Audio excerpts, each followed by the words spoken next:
Good evening, and welcome to Third Church, New York City. Let's begin by singing hymn number 271. I'll read the first verse.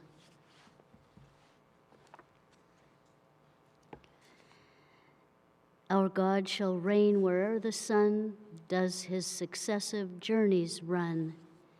His kingdoms stretch from shore to shore, till moons shall wax and wane no more. Hymn number 271.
I'll read from the Bible and correlative passages from Science and Health with Key to the Scriptures by Mary Baker Eddy.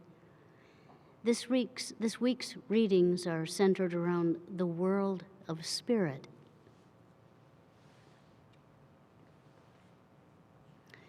The Holy Bible, King James Version.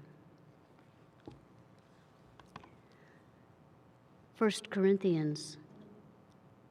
Know ye not that ye are the temple of God, and that the Spirit of God dwelleth in you?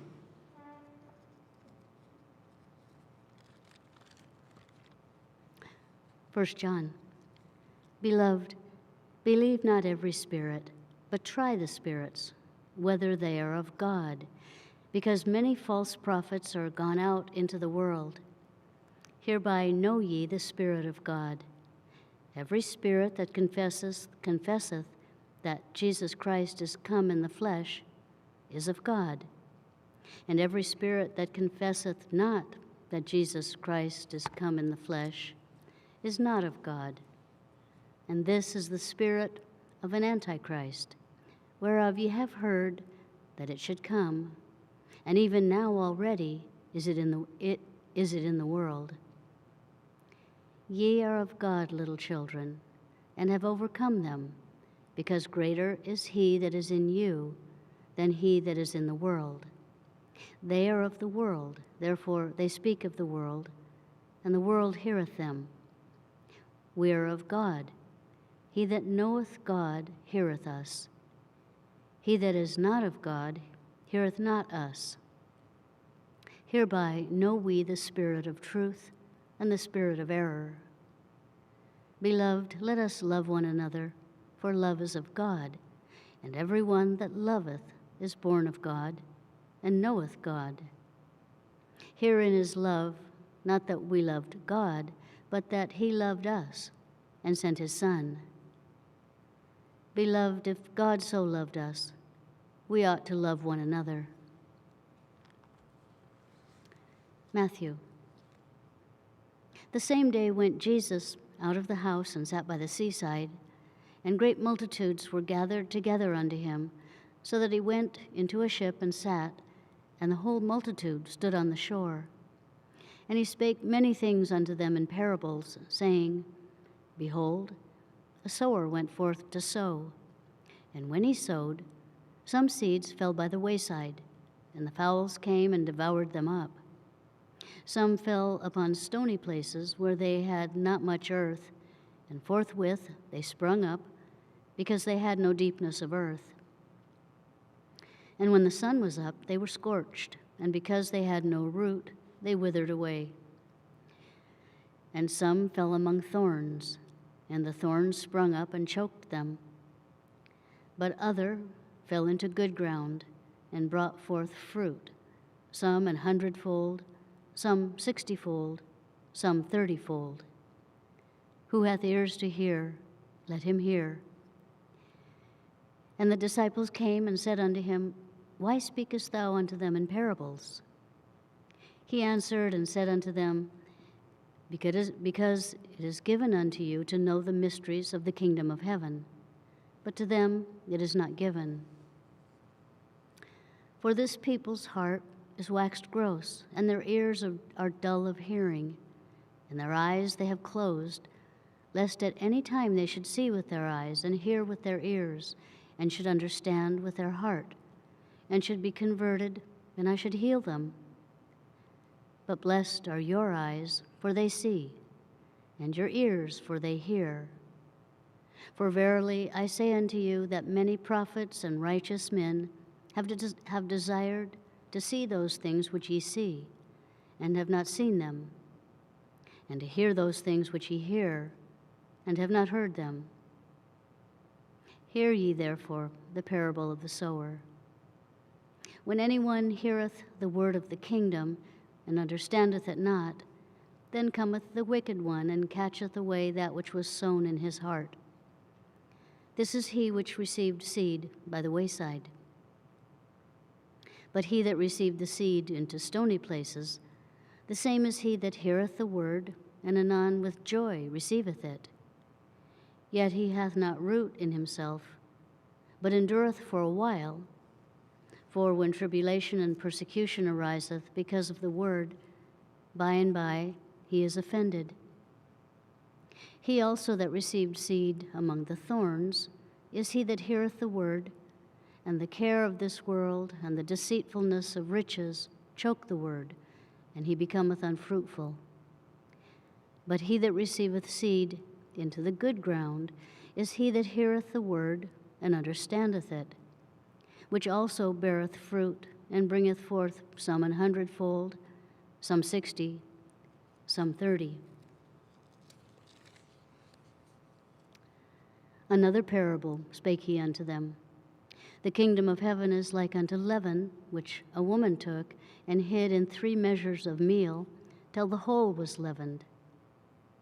All these things spake Jesus unto the multitude in parables, and without a parable spake he not unto them, that it might be fulfilled which was spoken by the prophet, saying, I will open my mouth in parables. I will utter things which have been kept secret from the foundation of the world. Galatians, walk in the Spirit, and ye shall not fulfill the lust of the flesh. The fruit of the Spirit is love, joy, peace, long-suffering, gentleness, goodness, faith, meekness, temperance. Against such there is no law. And they that are Christ's have crucified the flesh with the affections and lusts. If we live in the Spirit, let us also walk in the Spirit. 1 Corinthians. We speak wisdom among them that are perfect, yet not the wisdom of this world, nor of the princes of this world that come to naught. But we speak the wisdom of God in a mystery, even the hidden wisdom, which God ordained before the world unto our glory, which none of the princes of this world knew, for had they known it, they would not have crucified the Lord of glory. But as it is written, eye hath not seen, nor ear heard, neither have entered into the heart of man the things which God hath prepared for them that love him. But God hath revealed them unto us by his Spirit. For the Spirit searcheth all things, yea, the deep things of God. For what man knoweth the things of a man, save the Spirit of man which is in him? Even so the things of God knoweth no man, but the Spirit of God. Now we have received not the spirit of the world, but the Spirit which is of God, that we might know the things that are freely given to us of God. Which things also we speak, not in the words which man's wisdom teacheth, but which the Holy Ghost teacheth, comparing spiritual things with spiritual. But the natural man receiveth not the things of the Spirit of God, for they are foolishness unto him. Neither can he know them, because they are spiritually discerned. But he that is spiritual judgeth all things, yet he himself is judged of no man. For who hath known the mind of the Lord, that he may instruct him? But we have the mind of Christ. Proverbs. Wisdom crieth without, she uttereth her voice in the streets. How long, ye simple ones, will ye love simplicity? And the scorners delight in their scorning, and fools hate knowledge. Turn you at my reproof. Behold, I will pour out my Spirit unto you. I will make known my words unto you. Isaiah. There shall come forth a rod out of the stem of Jesse, and a branch shall grow out of his roots. And the Spirit of the Lord shall rest upon him, the Spirit of wisdom and understanding, the Spirit of counsel and might, the Spirit of knowledge and of the fear of the Lord. And shall make him of quick understanding in the fear of the Lord. And he shall not judge after the sight of his eyes, neither reprove after the hearing of his ears, but with righteousness shall he judge the poor, and reprove with equity for the meek of the earth. And he shall smite the earth with the rod of his mouth, and with the breath of his lips shall he slay the wicked. And righteousness shall be the girdle of his loins, and faithfulness the girdle of his reins. The wolf also shall dwell with the lamb, and the leopard shall lie down with the kid, and the calf and the young lion and the fatling together, and a little child shall lead them. Revelation. And I saw a new heaven and a new earth, for the first heaven and the first earth were passed away, and there was no more sea. And I, John, saw the holy city, New Jerusalem, coming down from God out of heaven, prepared as a bride adorned for her husband. And I heard a great voice out of heaven saying, Behold, the tabernacle of God is with men, and he will dwell with them, and they shall be his people. And God himself shall be with them, and be their God. And God shall wipe away all tears from their eyes, and there shall be no more death, neither sorrow nor crying, neither shall there be any more pain, for the former things are passed away. And he that sat upon the throne said, Behold, I make all things new. And he said unto me, Write, for these words are true and faithful. And he said unto me, It is done. I am Alpha and Omega, the beginning and the end. I will give unto him that is athirst of the fountain of the water of life freely. He that overcometh shall inherit all things, and I will be his God, and he shall be my son. And he carried me away in the Spirit to a great and high mountain, and showed me that great city, the holy Jerusalem, descending out of heaven from God, having the glory of God. And her light was like unto a stone most precious, even like a jasper stone, clear as crystal. And the city had no need of the sun, neither of the moon, to shine in it, for the glory of God did lighten it, and the Lamb is the light thereof. And the nations of them which are saved shall walk in the light of it, and the kings of the earth do bring their glory and honor unto it. And the gates of it shall not be shut at all by day, for there shall be no night there. And they shall bring the glory and honor of the nations into it, and there shall in no wise enter into it anything that defileth, neither whatsoever worketh abomination or maketh a lie, but they which are written in the Lamb's book of life.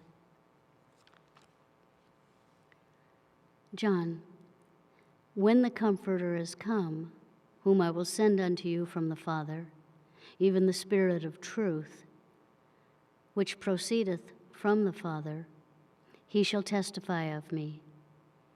And ye also shall bear witness, because ye have been with me from the beginning.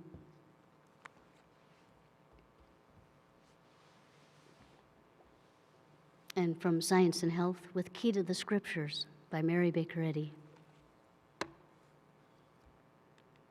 In the year 1866, I discovered the Christ science, or divine laws of life, truth, and love, and named my discovery Christian Science.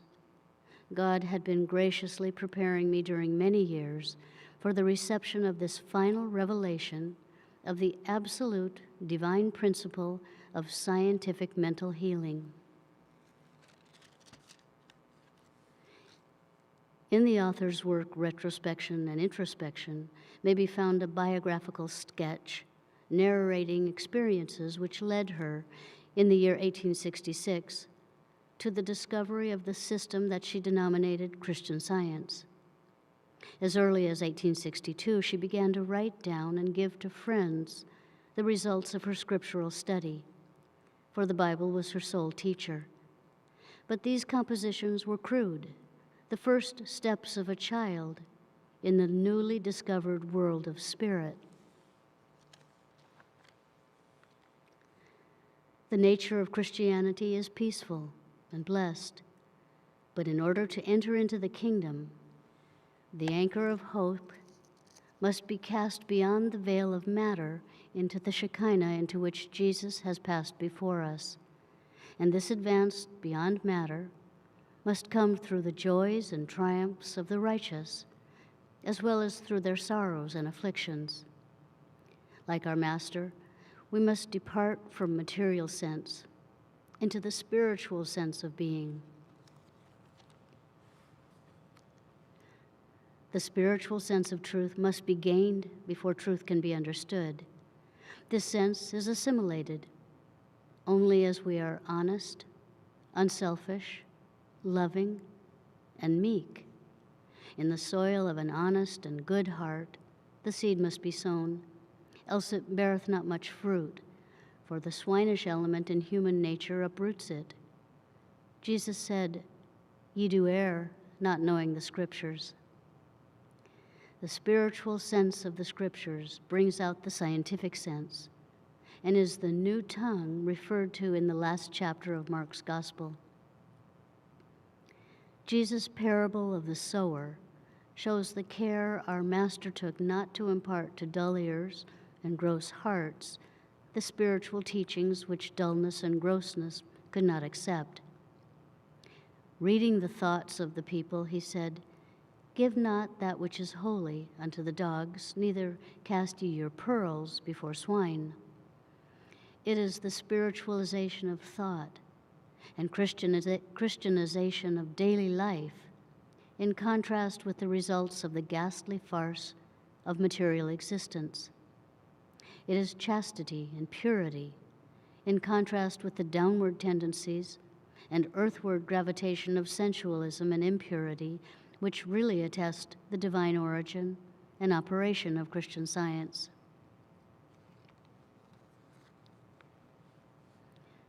The term science, properly understood, refers only to the laws of God and to his government of the universe, inclusive of man. From this, it follows that businessmen and cultured scholars have found that Christian Science enhances their endurance and mental powers, enlarges their perception of character, gives them acuteness and comprehensiveness, and an ability to exceed their ordinary capacity. The human mind, imbued with this spiritual understanding, becomes more elastic, is capable of greater endurance, escapes somewhat from itself, and requires less repose. A knowledge of the science of being develops the latent abilities and possibilities of man. It extends the atmosphere of thought, giving mortals access to broader and higher realms.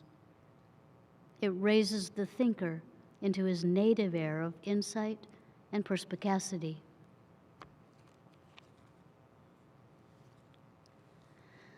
The way through which immortality and life are learned is not ecclesiastical, but Christian, not human, but divine, not physical, but metaphysical, not material, but scientifically spiritual.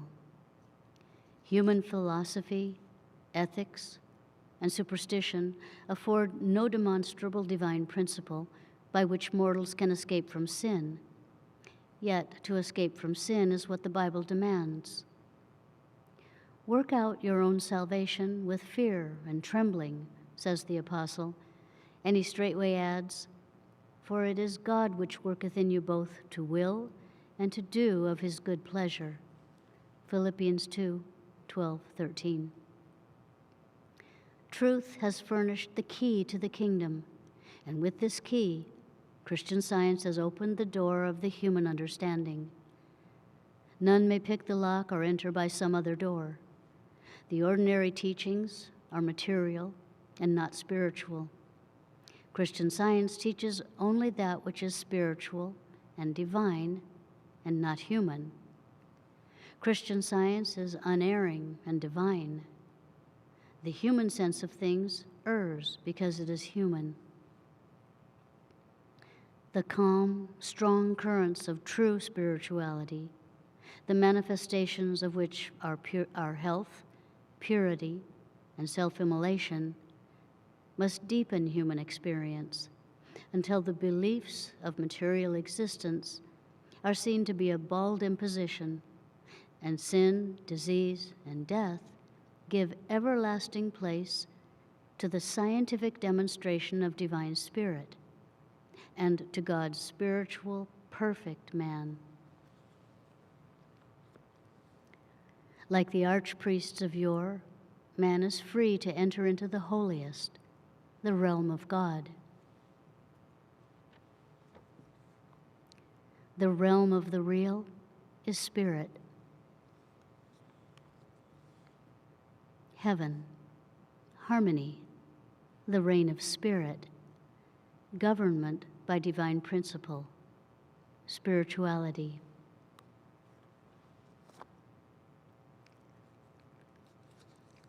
Jesus bade his disciples beware of the leaven of the Pharisees and the Sadducees, which he defined as human doctrines. His parable of the leaven which a woman took and hid in 3 measures of meal till the whole was leavened impels the inference that the spiritual leaven signifies the science of Christ and its spiritual interpretation, an inference far above the merely ecclesiastical and formal applications of the illustration. Did not this parable point a moral with a prophecy, foretelling the second appearing in the flesh of the Christ, truth, hidden in sacred secrecy from the visible world?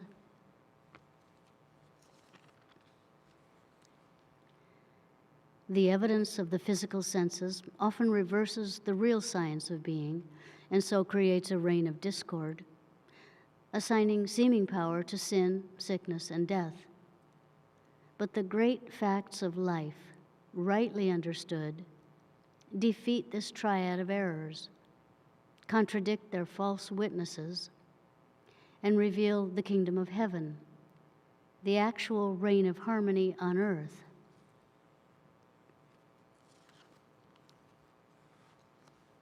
The 3 great verities of spirit, omnipotence, omnipresence, omniscience, spirit possessing all power, filling all space, constituting all science, contradict forever the belief that matter can be actual. These eternal verities reveal primeval existence as the radiant reality of God's creation, in which all that He has made is pronounced by His wisdom good.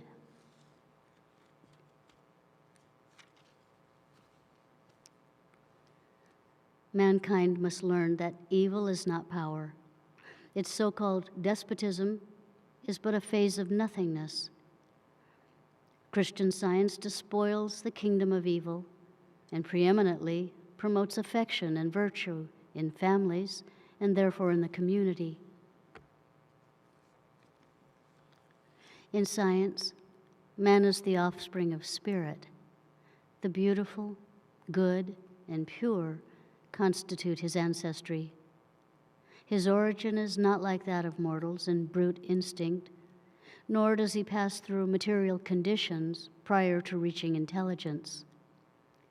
Spirit is his primitive and ultimate source of being. God is his Father, and life is the law of his being. Immortal mind, governing all, must be acknowledged as supreme in the physical realm, so-called, as well as in the spiritual. Let us learn of the real and eternal, and prepare for the reign of spirit, the kingdom of heaven, the reign and rule of universal harmony, which cannot be lost nor remain forever unseen. As mortals gain more correct views of God and man, multitudinous objects of creation, which before were invisible, will become visible. When we realize that life is spirit, never in nor of matter, this understanding will expand into self-completeness, finding all in God, good, and needing no other consciousness. In the material world, thought has brought to light with great rapidity many useful wonders. With like activity, have thought's swift pinions been rising towards the realm of the real, to the spiritual cause of those lower things which give impulse to inquiry.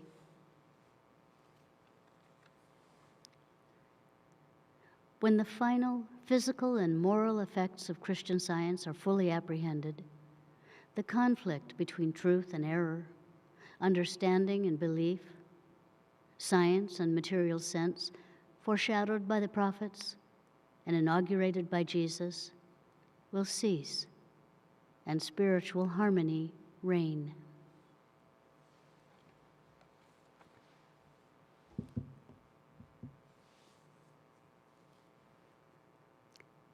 Let's pray for the congregation, first silently, Then repeat together the Lord's Prayer.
The Lord's Prayer.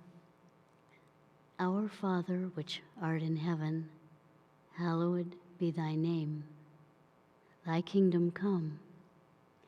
Thy will be done in earth as it is in heaven. Give us this day our daily bread, and forgive us our debts as we forgive our debtors.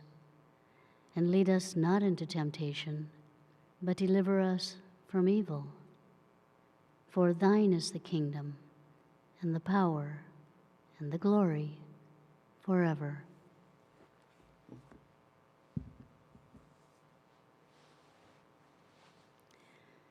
Let's sing hymn number 254. The words to this hymn are a poem written by Mary Baker Eddy. The poem is titled, Christ, My Refuge. O'er waiting harp strings of the mind, there sweeps a strain, low, sad, and sweet, whose measures bind the power of pain, and wake a white-winged angel throng of thoughts, illumed by faith, and breathed in raptured song, with love perfumed. Then his unveiled, sweet mercies show life's burdens light. I kiss the cross and wake to know a world more bright. And o'er earth's troubled, angry sea, I see Christ walk and come to me and tenderly, divinely talk. Thus truth engrounds me on the rock, upon life's shore, 'gainst which the winds and waves can shock, oh, nevermore. From tired joy and grief afar, and nearer thee, Father, where thine own children are, I love to be. My prayer, some daily good to do to thine, for thee, an offering pure of love, whereto God leadeth me. Hymn number 254.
This church is a branch of the Mother Church, the First Church of Christ Scientist in Boston, Massachusetts.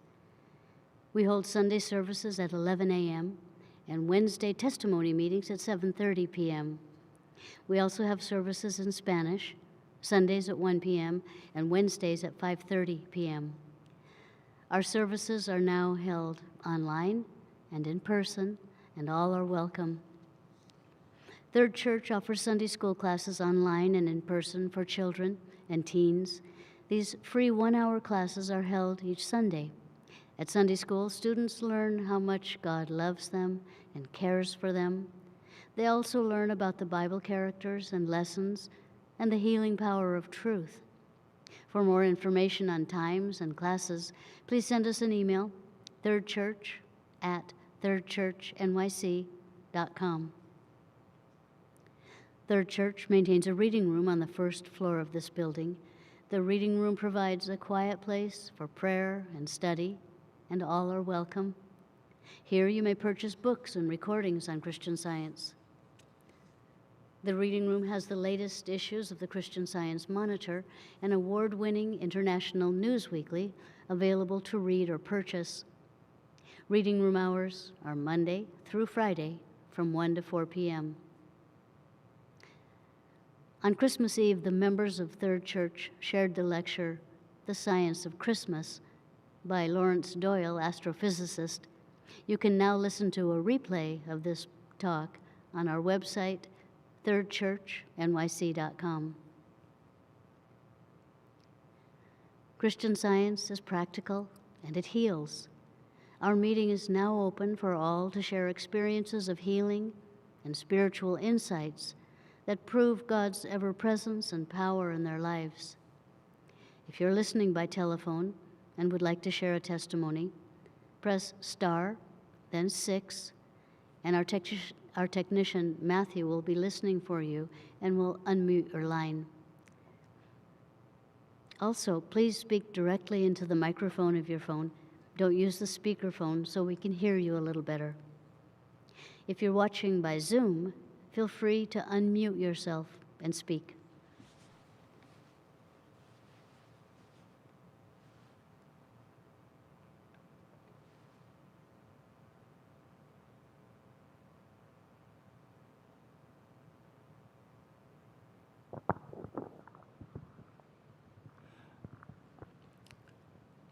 I'm becoming increasingly grateful for the Bible and Science and Health and Mrs. Eddy's other writings that amplify the Christian Science point of view and interpretation of the Bible and God with the 7 synonyms.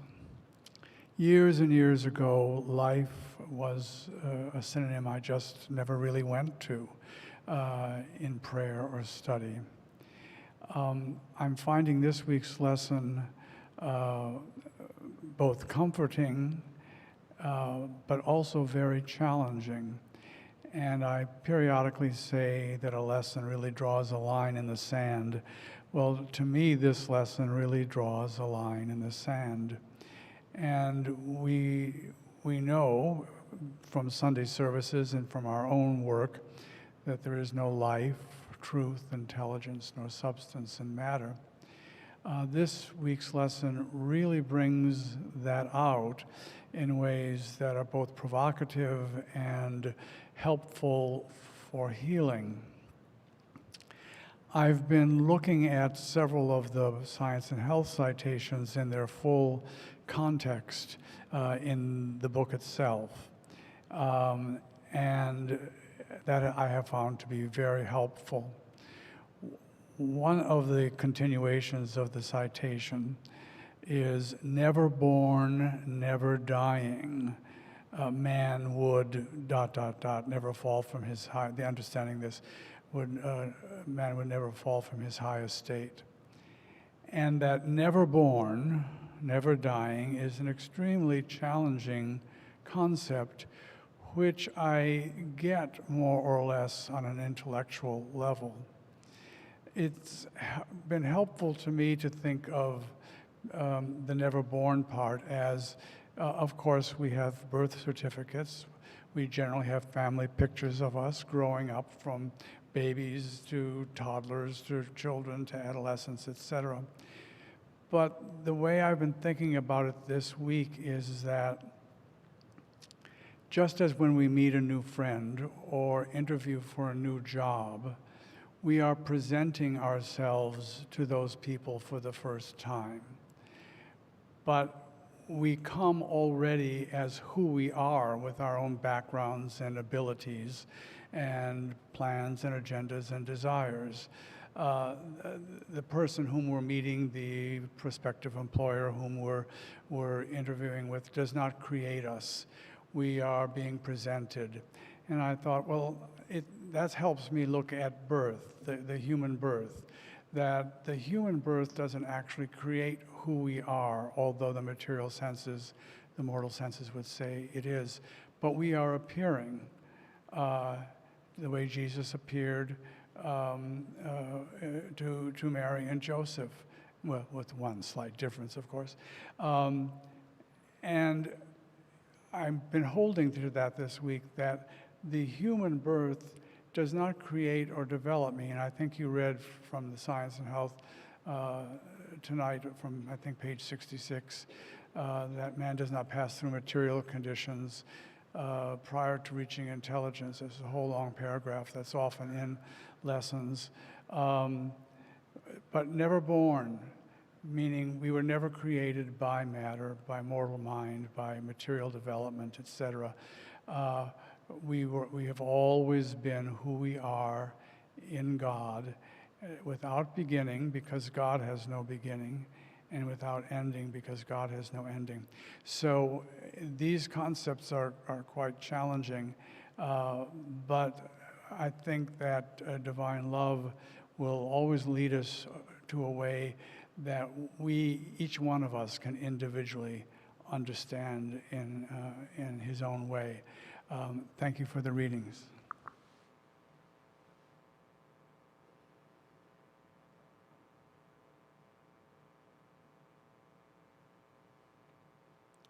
Thank you.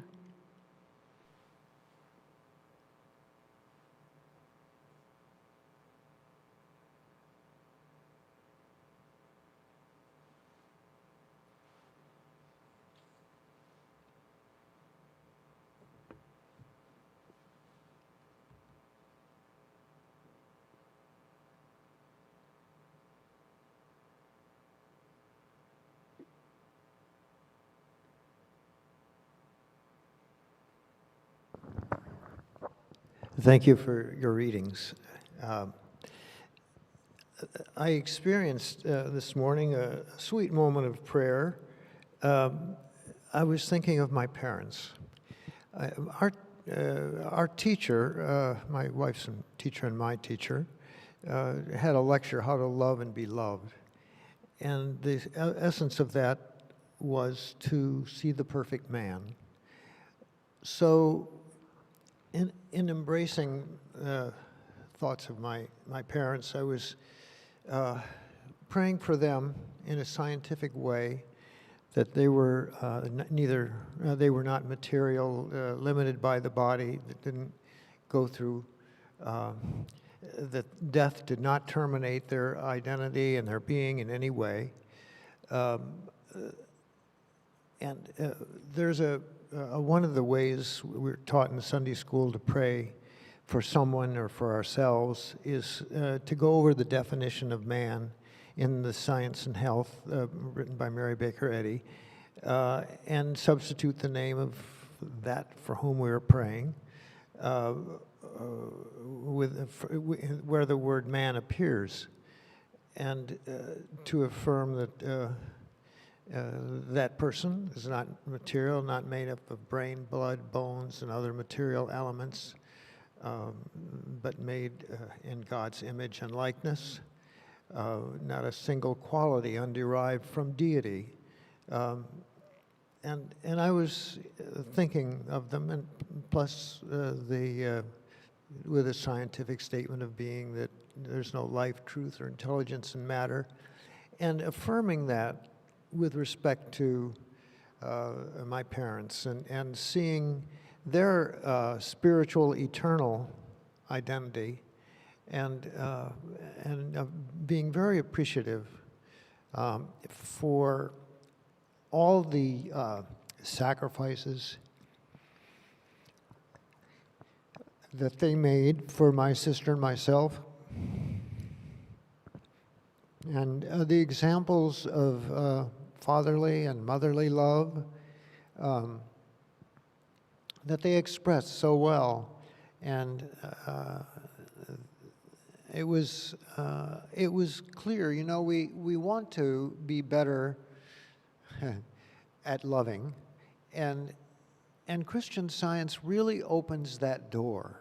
It lets us embrace ourselves and others in an unlimited way, and depersonalizes it, and claim the reflection of the one mind, and just unlimits that identity, that sense of identity. In the church's Christmas program, our speaker talked about how you can test ideas that come from God from those that don't. And one of his litmus test, his way of testing was, if it's an idea from God, it frees. It has a freeing effect. And if it's not from God, it has a limiting, a finite concept. And so to hold on to thoughts, to learn those thoughts, to find them in the scriptures and to find them in the writings of Mary Baker Eddy and other inspired writers, is to unleash that freeing idea and embracing the person in a very supportive, loving, non-condemning way. And I'm very, very grateful for these ideas and concepts and illuminations.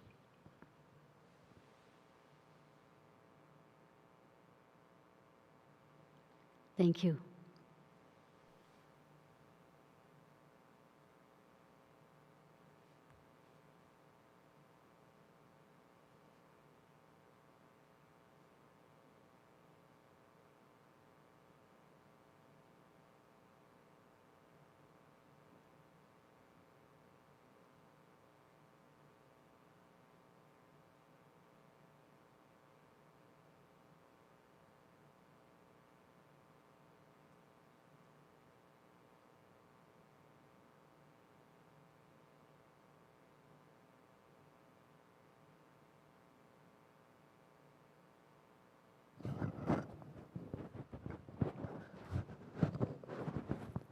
I'm grateful for your readings, too.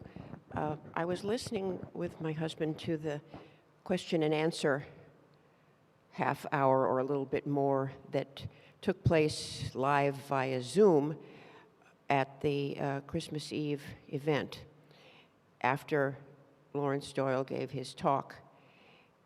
I had not been able to focus on all the details that night, so we decided that we would listen to the replay, which is separate from the replay of the talk.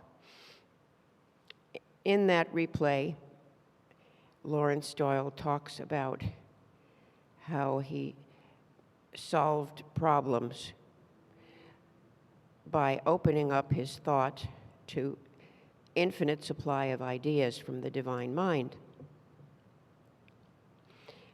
That's not a new concept to Christian Scientists, but it's a fundamental one that bears re-examining and claiming for one's experience on a regular basis. I had decided not to go to an event that was going to take place on Sunday afternoon because I had to prepare some financial reports for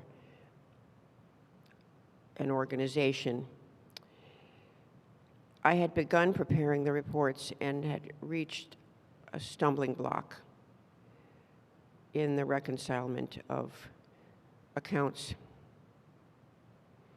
After listening to this talk, question and answers, I just sat and claimed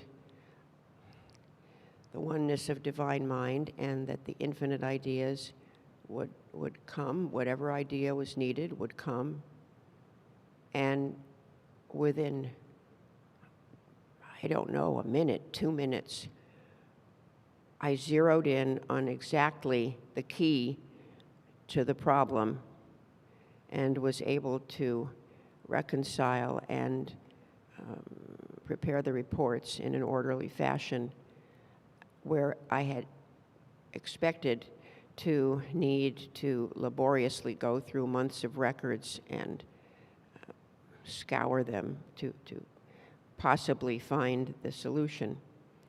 It just was there, and it was popping out to me like a light bulb. And I thought, well, there you go. That's the proof of this principle. And if it were only always so simple.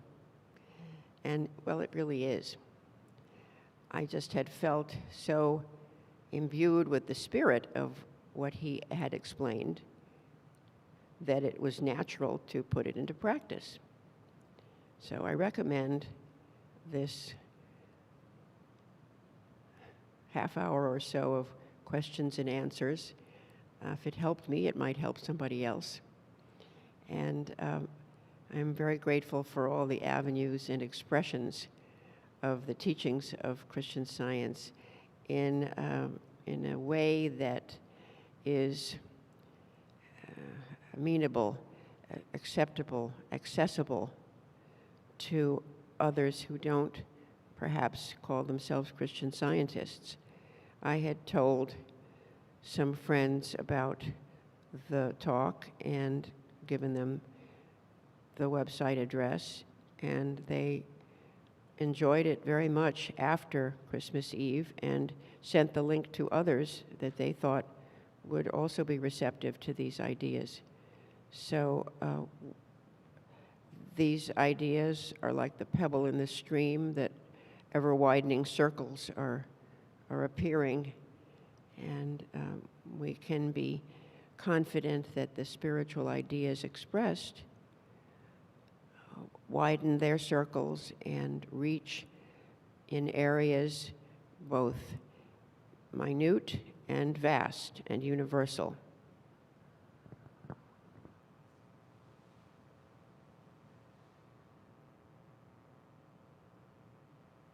Thank you.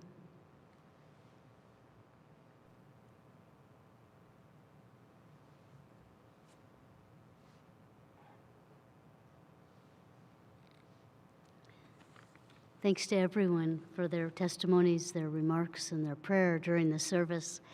Let's conclude by singing hymn number 392.